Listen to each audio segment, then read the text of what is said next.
Bonjour Manouya, aujourd'hui je reçois Vanessa de la Maison de la Culture et qui vient nous proposer donc le grand premier concours de musique Kaina Tairi Paumotu. C'est ça. J'ai bien dit, hein?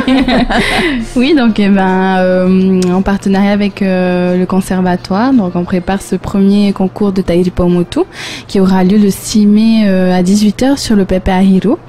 L'entrée est totalement gratuite pour le public. Ah, c'est sympa ça, oui. C'est bien. Donc c'est un événement culturel et on a essayé au mieux d'en faire profiter la population. Avant ça, en ce moment nous sommes,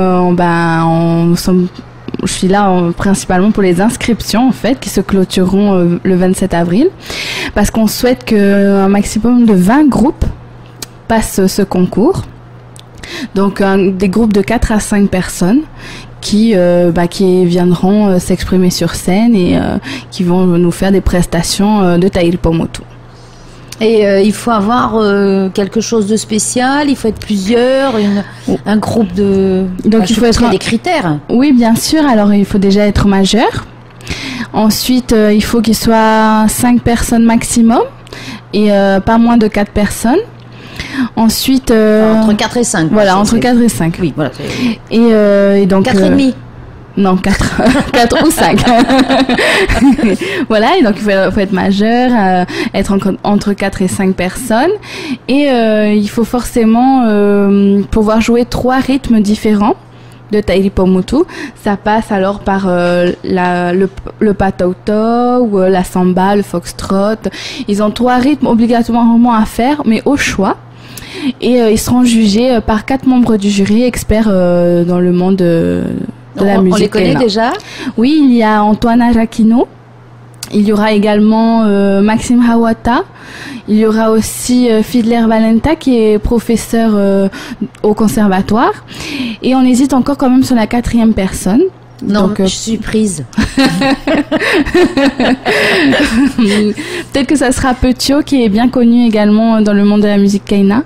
Et voilà, il y aura également un intermède en hommage à Barthélemy qui sera fait par Antoine Arakino, son cousin. Donc ça promet une belle soirée parce que c'est à partir de quelle heure? Alors c'est à partir de 18h sur le Pepe Ahiro. Donc l'entrée est entièrement gratuite, de même que les inscriptions sont gratuites. Les prestations dureront combien de temps? Alors ils doivent faire jusqu'à 8 minutes maximum, entre 5 à 8 minutes. Donc ils font les rythmes, 3 rythmes différents, mais oui. Est-ce que ça veut dire que ça va être 3 morceaux différents ou alors ils peuvent... Alors ils peuvent chanter plusieurs musiques, ça peut être des reprises ou des compositions à eux. Ils sont même pas obligés de chanter, pourvu qu'ils fassent les rythmes imposés. C'est musical, quoi. Voilà.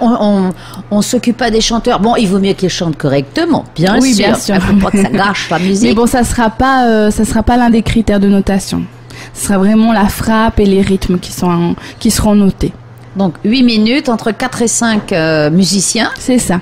Et 3 frappes différentes. Voilà, ils devront choisir parmi toutes les frappes qu'on leur propose dans le règlement. Donc pour s'inscrire, c'est assez simple. Il suffit d'appeler la Maison de la Culture au 40 544 544 ou de télécharger la fiche d'inscription et le règlement sur notre site internet www.maisondelaculture.pf ou appeler le conservatoire au 40 50 14 14 et d'aller se renseigner également sur leur site internet. Oui, donc il y a la possibilité de... Oui, il y a 2 établissements. Il y a partout, quoi. Hein. Voilà. Et que gagne-t-on? Est-ce qu'il y a quelque chose de spécial pour le premier prix? Oui, il y a bien un cahier des prix assez conséquent, j'ai envie de dire, pour cette première édition, parce que pour le premier prix, on offre 200 000 francs. Ah, quand même. Oui, 200 000 francs. Pour le deuxième prix, on offre 150 000, le troisième 100 000, et il y a également 2 prix spéciaux à hauteur de 50 000. Ah, c'est généreux. Et où est-ce que vous trouvez les fonds? Ça, c'est ce qui m'épate là. Alors pour cet événement, on a la chance quand même d'être subventionné par le ministère de la Culture. Et donc notre ministre de la Culture, Herimona Mamatoya Hutapu, qui a l'initiative de ce projet, avait demandé au conservatoire donc de porter le projet, et le conservatoire s'est orienté vers nous pour qu'on le fasse ensemble. Mais quand même, l'idée était venue de Coco Hota Hota en 2009, parce qu'il avait essayé de monter un concours du même type, mais ça n'avait pas pu se faire, hélas. Oui, c'est toujours un peu compliqué là. Ouais. Est-ce que vous avez déjà des inscriptions?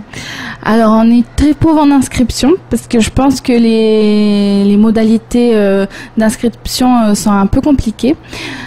Comme on demande que les groupes soient patentés ou fassent partie d'une association. Et donc certains, on sait très bien que parfois c'est des amis qui se retrouvent et qui jouent, voilà. Et du coup, on essaye de passer par une association relais pour leur faciliter l'inscription et qu'il y en ait le maximum de participation. Et ben, je suppose que c'est par rapport à nos statuts d'établissement public. Je pense qu'on doit pouvoir justifier. Oui, parce que si vous remettez une somme, il faut que ce soit à l'association ou à des gens patentés. Je pense que c'est pour ça. Les bonheurs de la comptabilité publique. C'est ça, hélas. Mais bon, on va essayer de trouver un moyen pour que. Donc ça, il faut qu'ils sachent que quand même, il va y avoir un petit parcours administratif. Quand même, oui.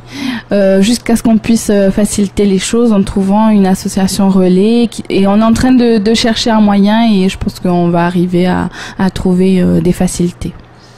Voilà. Donc dès à présent, les inscriptions. Voilà, et elle se clôture le 27 avril à midi.